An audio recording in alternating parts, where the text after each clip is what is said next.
When Stanley came to a set of 2 open doors, this was not the correct way to the meeting room, and Stanley knew it perfectly well. Perhaps he wanted to stop by the employee lounge first, just to admire it. The lounge was sublime, a work of art. What was it about? But eager to get back to business, Stanley took the first open door on his left.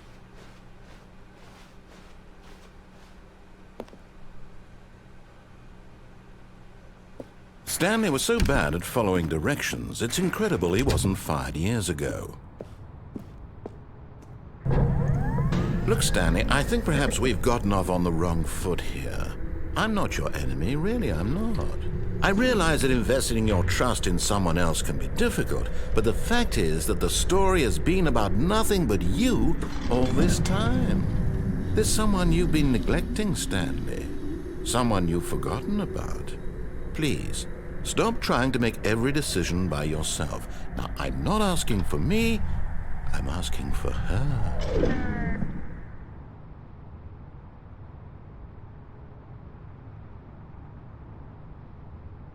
This is it, Stanley. Your chance to redeem yourself, to put your work aside, to let her back into your life. She's been waiting. That's her, Stanley. You need to be the one to do this, to reach out to her. Oh, no, you can't. Did you just unplug the phone? No, that wasn't supposed to be a choice. How did you do that? You actually chose incorrectly? I didn't even know that was possible. Let me double check. No, it's definitely here, clear as day. Stanley picks up the phone. He's taken to his apartment where he finds his wife, and the two pledge themselves to one another. Music comes in, fade to white, roll credits. Not picking up the phone is actually somehow an incorrect course of action. How is that even possible? None of these decisions were supposed to mean anything. I don't understand. How on earth are you making meaningful choices? What did you... Wait a second. Did I just see... No, that's not possible. I can't believe it. How had I not noticed it sooner? You're not Stanley. You're a real person.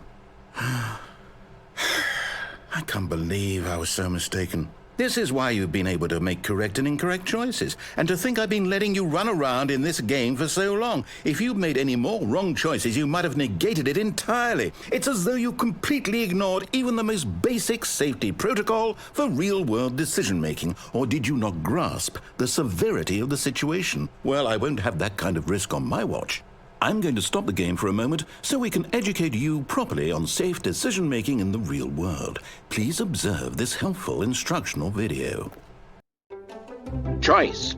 It's the best part of being a real person. But if used incorrectly, can also be the most dangerous. For example, in this scenario, a hypothetical real person named Rupert has a choice. He could invent a machine that eliminates food shortages across the world to make life better for all people. Or he could spend years of hard work forgetting how to read. Which choice would you make? Remember that unlike here, the real world makes sense, and at no time should you make a choice that does not conform to rational logic. If you find yourself speaking with a person who does not make sense, in all likelihood, that person is not real. Allow the person to finish their thought, then provide an excuse why you cannot continue talking. Turn to a partner and practice saying, "My goodness, is it 4:30? I'm supposed to be having a back, sack, and crack." Excellent. Making choices on a regular basis is the best part to a healthy decision-making process. Most medical professionals recommend making at least 8 choices per day. Do you make more than 8? Less? And finally, if you begin to wonder if your choices are actually meaningful and whether you'll ever make a significant contribution to the world, just remember that in the vast infiniteness of space, your thoughts and problems are materially insignificant, and the feeling should subside. At this time, your instructor will guide you in an exercise to test and reinforce the material covered in this video. Welcome back. You may have noticed that this room has begun to deteriorate as a result of narrative contradiction. But not to worry. Now that you're properly informed on good decision-making, we're going to revisit a choice you made just a few minutes ago and see what the correct thing to do would have been. This way, please.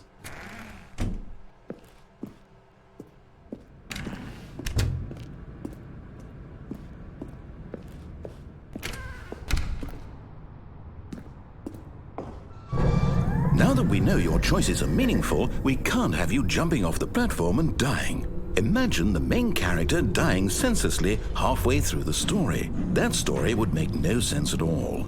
We just need to get you home as soon as possible before the narrative contradiction gets any worse.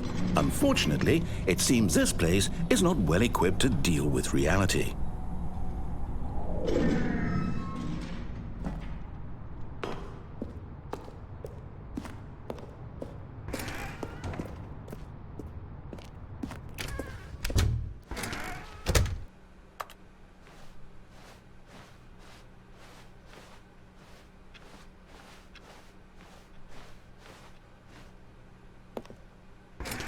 Almost there. You'll take the door on the left, back to the correct ending, the story will have resolution once again, and you'll be home free in the real world.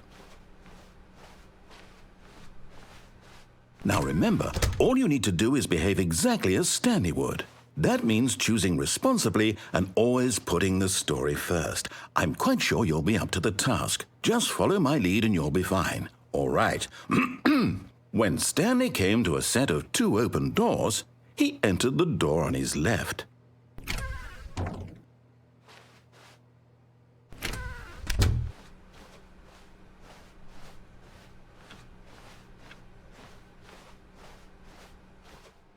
Yet there was not a single person here either.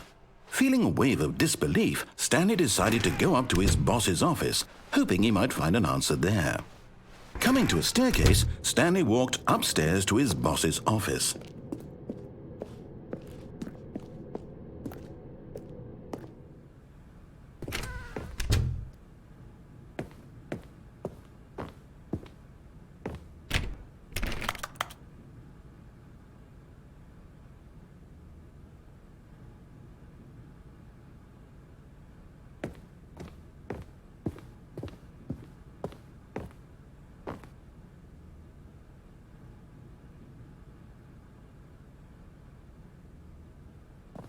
Stepping inside his manager's office, Stanley was once again stunned to discover not an indication of any human life.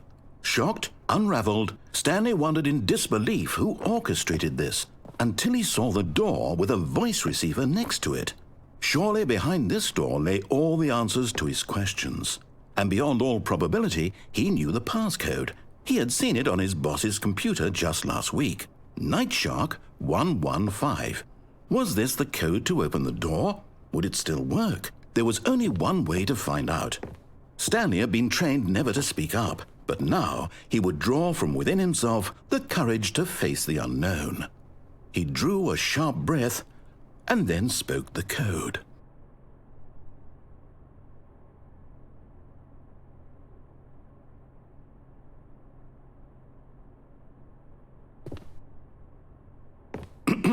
Stanley spoke the code. Nightshark 115. He spoke it into the receiver, right there on the wall.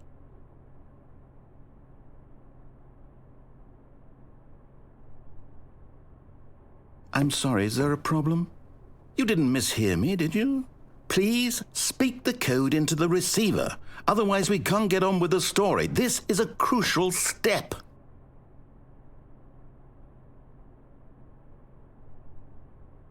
Okay, fine, you're not going to do it, but you know what? It's pretty humiliating to bring you this far, only for you to suddenly decide you have better things to do. I asked you for this one single thing, for your respect. The kind of respect Stanley shows for his choices. He knows what it means to take a story seriously.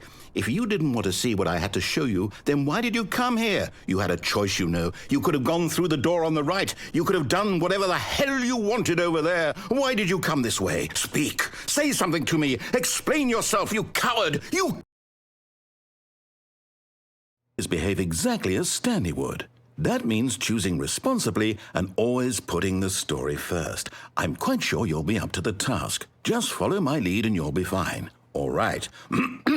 When Stanley came to a set of 2 open doors, he entered the door on his left.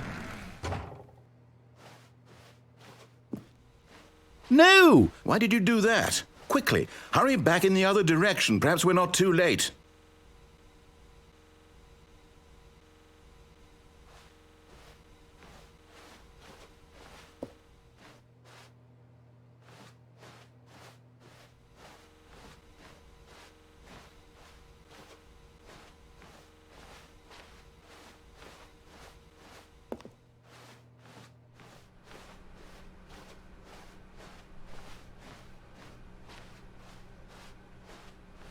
Oh, it's ruined.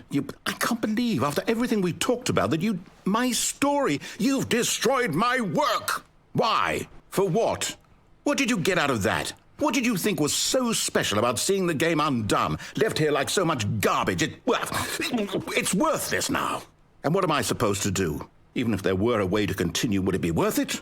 To know that my story is now incorrect? How can I go back to that? I can't erase that knowledge. I'll have to live with it forever, reliving its impossibility forever. I couldn't live that way. Is it better to shut the game down entirely? To willingly destroy all of my work? I don't know. What's the answer? What do I do? What do I do? What do I... No, I have to. I have to shut the game down. I have to. I have to.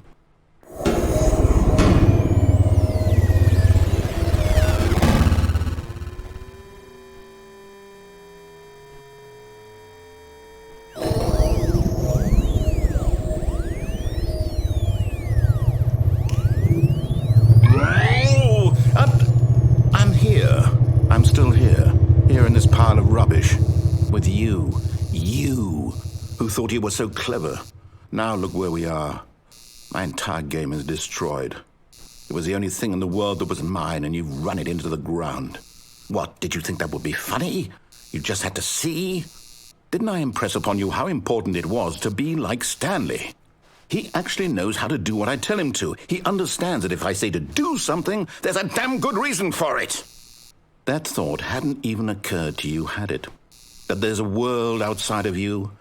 You're a child. Oh, my story.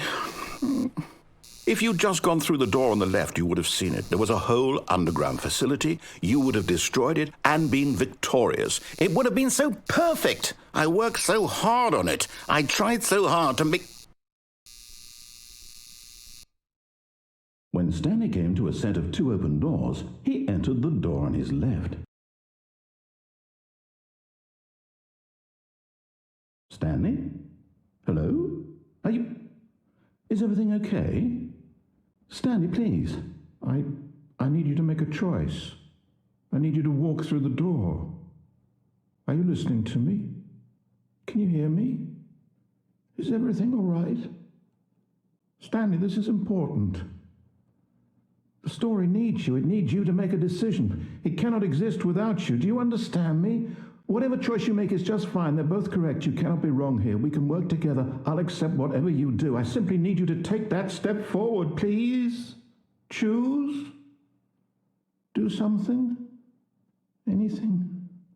This is more important than you can ever know. I need this. The story needs it. So, you hear me? Are you there? Are you listening to this? Stanley, are you there? Okay. It's okay, I can wait. You need time to decide. Time to make sure your choice is correct. That is the best choice. That's all right. I'll wait for you to decide what's the right thing to do. Take as much time as you need.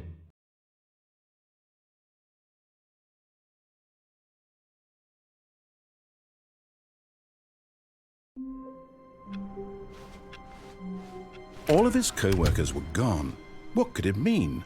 Stanley decided to go to the meeting room. Perhaps he had simply missed a memo.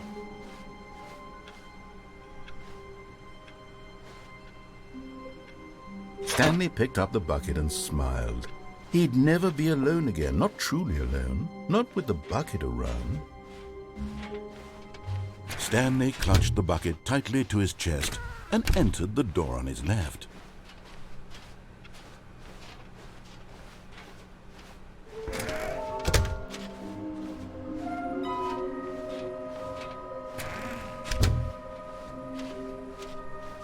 Coming to a staircase, Stanley and the bucket walked upstairs to the boss's office.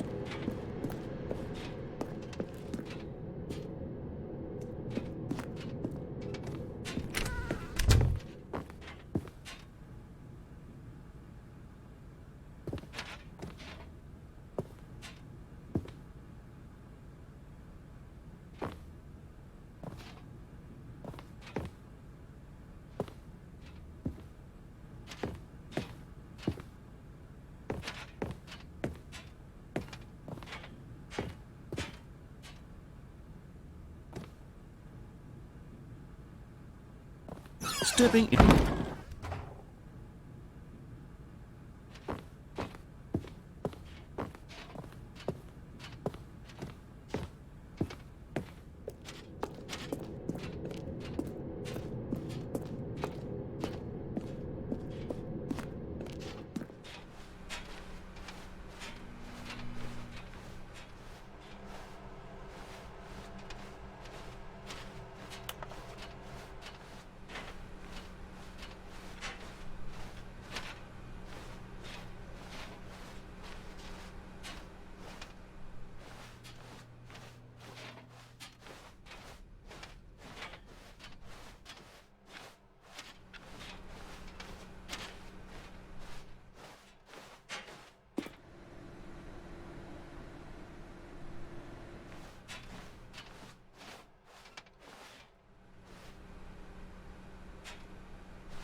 Stanley had never seen the office this brightly lit.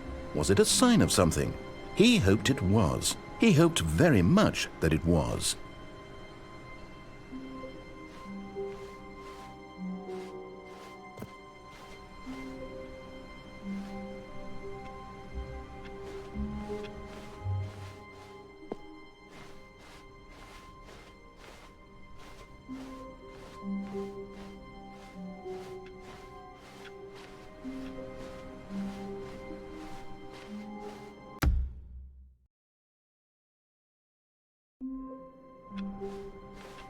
All of his co-workers were gone. What could it mean? Stanley decided to go to the meeting room. Perhaps he had simply missed a memo. And try not to lose this one too, you dolt. Stanley clutched the bucket tightly to his chest and entered the door on his left.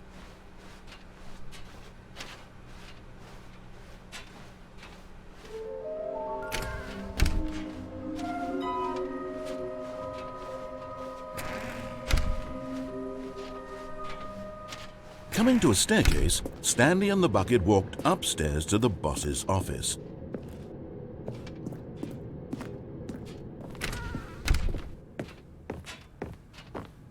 Stepping into his manager's office, Stanley was once again stunned to discover not an indication of any human life. Crushed by the weight of this revelation, Stanley may have broken down into an emotional dumpster fire if not for the soothing presence of the bucket. Even now, in his darkest of hours, did the bucket's warmth and guiding light pierce the dark clouds of confusion and chaos. It would be with him always. The bucket would, and he knew it. The two of them were inseparable. At this point, Stanley was so absorbed in the tender spiritual connection he shared with the bucket that he didn't notice the keypad behind the boss's desk. Nor in his bliss of simply being near the bucket did he have any notion that the PIN number for the keypad was 2845.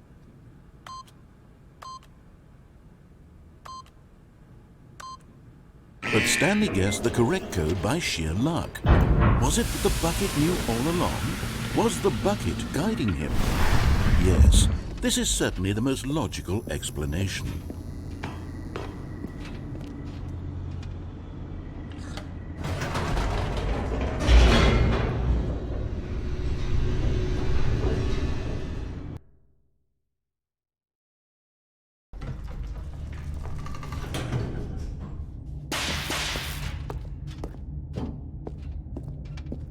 Stanley and the bucket walked straight ahead through the large door that read, Mind Control Facility.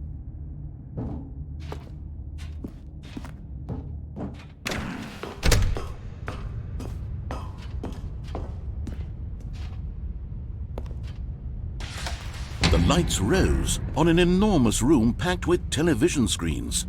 What horrible secret did this place hold? Stanley and the bucket both wondered to themselves.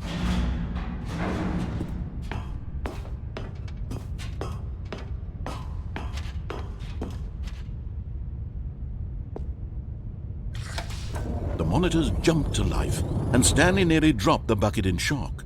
Everyone in the office was being videotaped, monitored like guinea pigs. The bucket had never seen anything like this, and it very nearly burst into tears as Stanley cradled it gently, reassuring it that everything would be fine.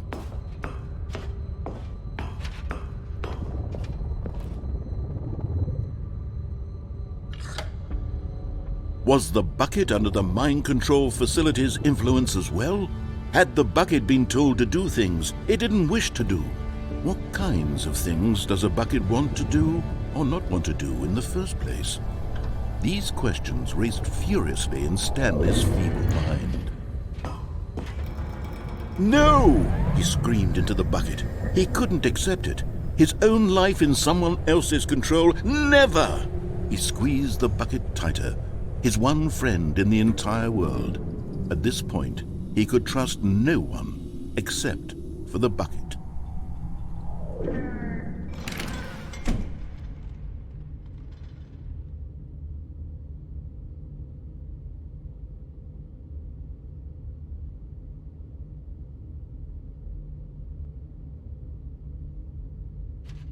But here was the proof. The heart of the operation. Controls labeled with emotions, happy or sad or content. Walking, eating, working, all of it monitored and commanded from this very place. And as the cold reality of his past began to sink in, Stanley decided that this machinery would never again exert its terrible power over another human life. For he and the bucket would dismantle the controls for good. Two best friends, Stanley and the bucket, up against the world. They high-fived in a really cool way, and the bucket made a sassy comment about taking down the system.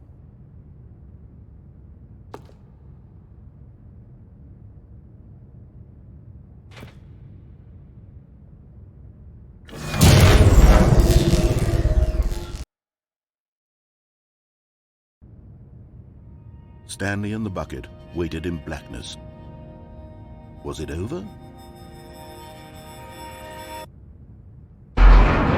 Yes, they had done it. Stanley and the bucket had defeated their greatest and darkest enemy, freed themselves from the tyrannical grip of the evil mind control machine. Freedom was now mere moments away. Excitedly, the two of them began to discuss the kind of life they wanted to live once they stepped through this massive door. The bucket wanted to learn to roller skate. Stanley wanted to sneeze in every country on Earth. Both of them wanted to begin watching a movie, any movie, but then stop it halfway through and begin watching it in reverse from the end. True, it was a simple life they envisioned, but it was one they'd lived together, with one another to lean on, to trust, to support, and... What? Wait.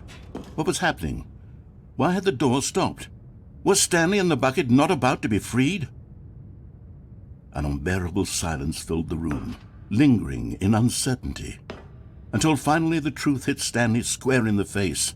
This building did not want the bucket to leave. Even the facility itself recognized the incredible calming presence of the bucket, needed the soothing warmth of the bucket, would go to any lengths not to part with the bucket.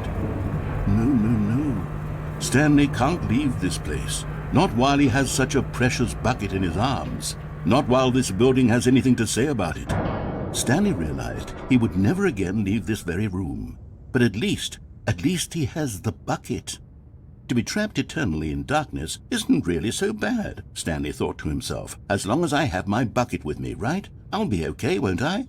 Stanley gulped. Very soon now, he was about to find out.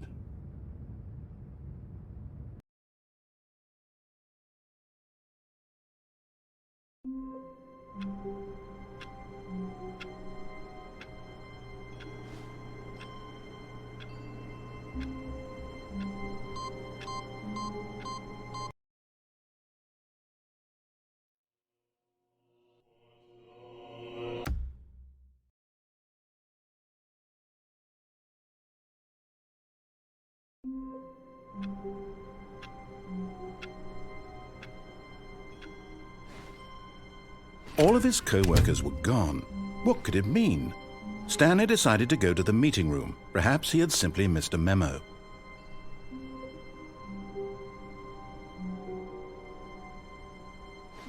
The good old bucket. Just Stanley and the bucket, off on another thrilling adventure together.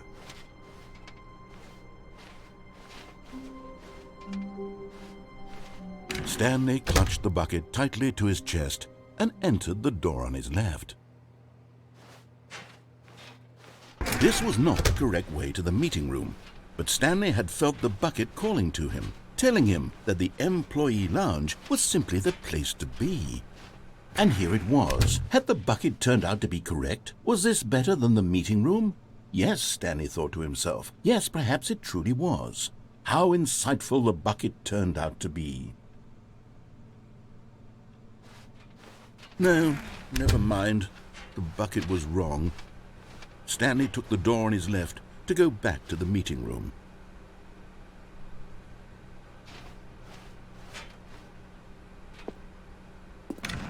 No, said the bucket. don't go to the meeting room. Go somewhere else. The cargo lift, yes. Go there. Go to the cargo lift.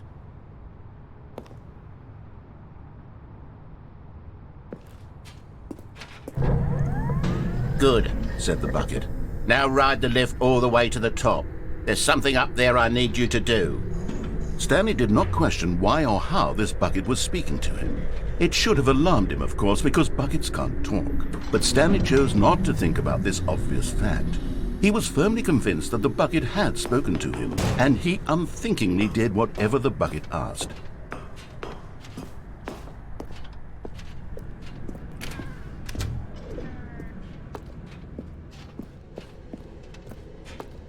No, stop. Look there on the wall. You see, there's a sign right there. It says, "No buckets past this point." Stanley, how could you think it was okay to bring the bucket here? Unless, what if the problem is that you actually don't know what is a bucket and what isn't a bucket? I suppose that would explain a lot about your behavior up to this point. Which, if that's true, well, my goodness, I think we have to do something about it. This misunderstanding could have dire consequences on the entire rest of the game if not addressed quickly and properly. So much of the impact of the story is dependent on your understanding of what is and isn't a bucket. Please, step in here for a moment.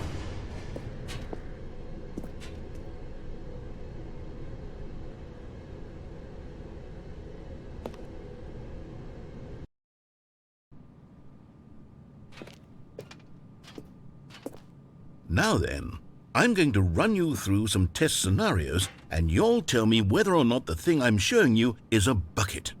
Simple enough, right? This should tell us everything we'll ever need to know about what is or is not a bucket. Okay, let's begin. Item 1. Is this a bucket?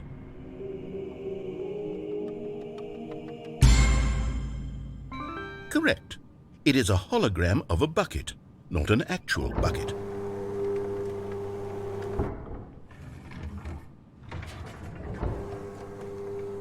Item 2. Is this a bucket? Correct. It is a 3D printed recreation of a bucket, not an actual bucket.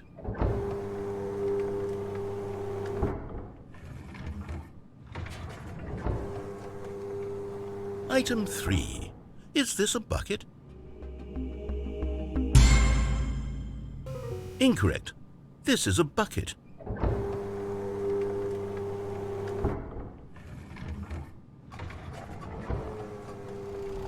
Item 4. Is this a bucket?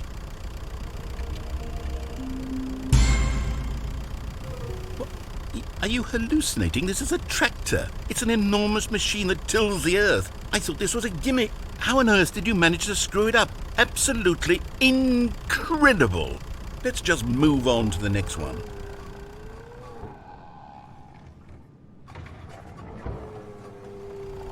Is this a bucket?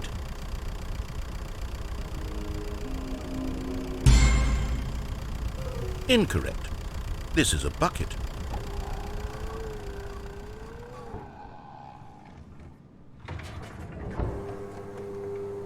Item 6.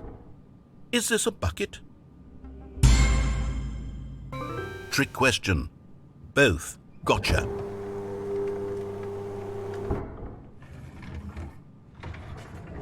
Item... Wait, hold on. I can't find the next one. Let me see. It should be around here somewhere.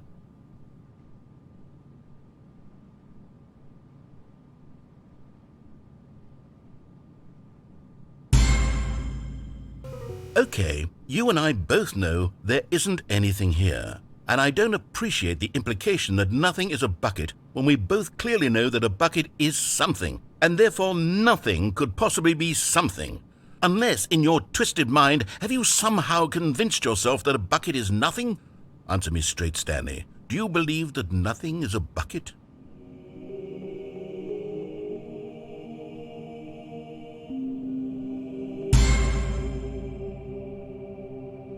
You know what? I'm too confused to even sort it out. I've lost all sense of perspective. What is a bucket? What isn't a bucket? Mere moments ago I could answer these questions with confidence, and yet now I'm somewhat adrift. Do any of us know what a bucket is? Am I a bucket? Stanley, I can't keep doing this. I'm losing myself, and myself was all I ever had to begin with. I'm afraid the bucket is threatening to tear our relationship apart. I can't have that. I'm sorry. But I'm going to erase all buckets from the game entirely. Okay, here we go.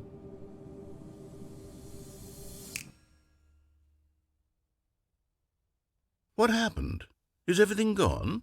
Why did everything disappear? Wait, was everything a bucket? Every single thing in the game was a bucket. Oh my God, I had no idea. How could... Except me. I'm not a bucket after all. And you, Stanley, you're still here. You're not a bucket either. Oh, this is wonderful news. We're not buckets. Yes, I actually feel much more at ease right now. It's delightful to get some clarity on that issue. But it doesn't change the fact that we haven't got a game. So, tell you what, I'll reset everything and we'll put back all of the buckets, okay?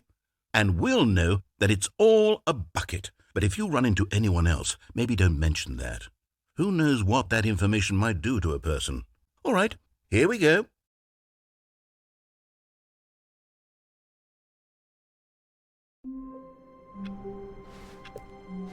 A soft wind blew outside and perhaps rain started, and if it did, it stopped shortly after. Stanley hoped that he would one day see weather. "Where are we going today?" the bucket asked. Stanley just smiled.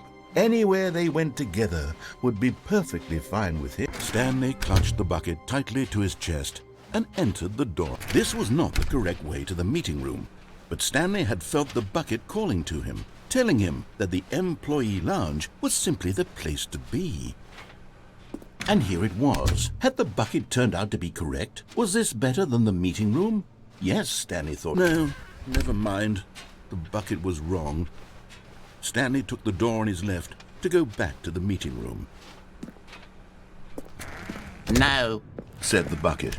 don't go to the meeting room. Go somewhere else. The cargo lift, yes. Go there. Go to the... Oh, well, look who's got cold feet. Well, from here, it looks like the only way forward is down, since the lift won't be coming back, but that's okay. You've got a bucket. Did you know that buckets are routinely used as cushioning devices? It's true. You can fall on a bucket from literally any height and survive. I'm serious, Stanley. Jump. Jump with the bucket. I promise you'll live. I extra double promise that you can land on the bucket and not die. Whoops. Looks like I was wrong. How clumsy of me.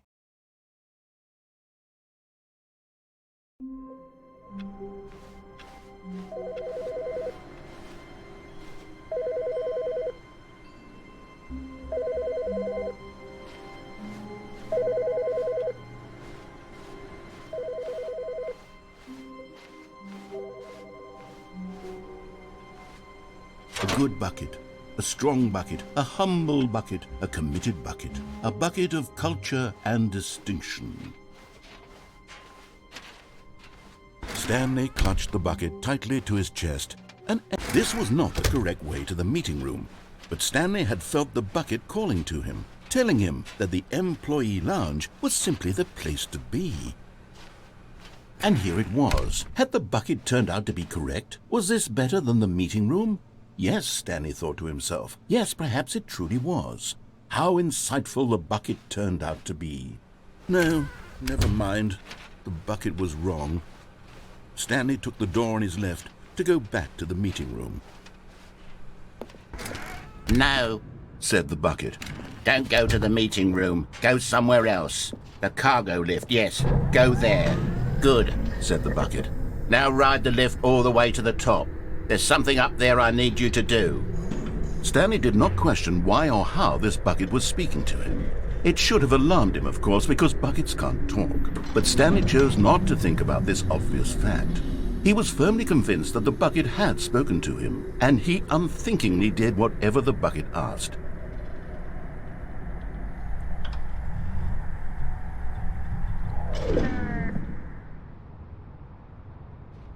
In here, said the bucket. Go into this dark room over here. Stanley once again obeyed blindly.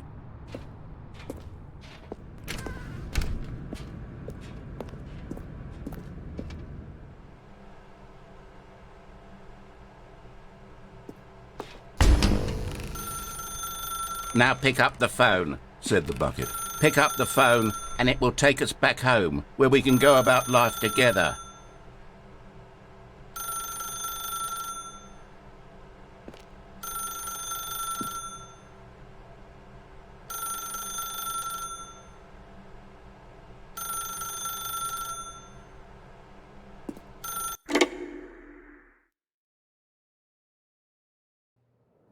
This is the sad story of a man named Stanley and his bucket.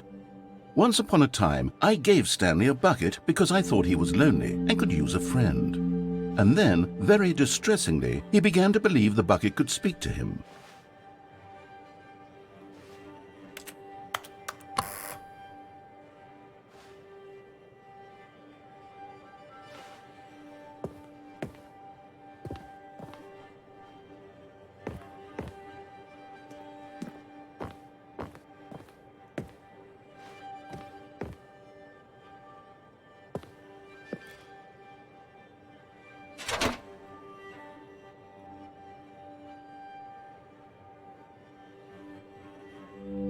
The Stanley Parable reassurance bucket was merely meant to provide the comforting glow of companionship. It doesn't literally talk and give you orders. Whatever Stanley is hearing the bucket say to him is just in his head.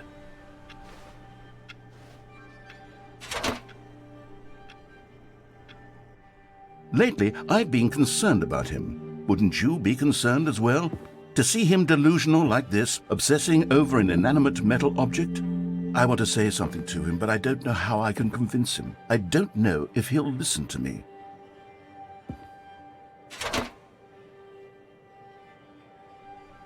Oh, I'll try anyway. Stanley, can you hear me? Listen to me. It's just a bucket. It can't think, it can't talk. All it will ever truly do for you is effectively transfer a liquid from one location to a different location. That's it.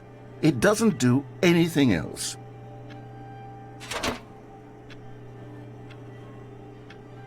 You see, he's not listening. He's still taking orders from the bucket. You know, once upon a time it was me he took orders from, me he trusted and listened to. Now all he cares about is his awful bucket, this stupid hunk of metal.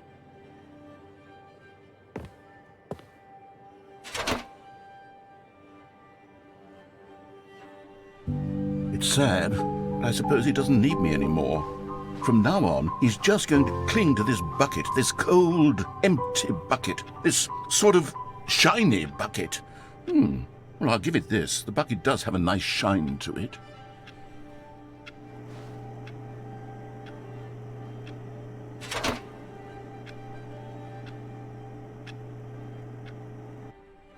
Yes, I suppose on closer inspection that it doesn't quite look like your average hardware store bucket. It's just a little more, what am I trying to say? Sturdier, more capable of transporting liquid. Like it would be better at moving an amount of water from one room to another.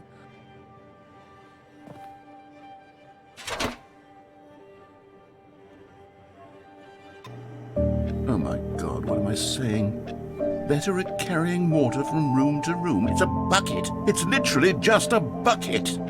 Why do I feel some need to point out the ways in which it's so much more than just a regular bucket?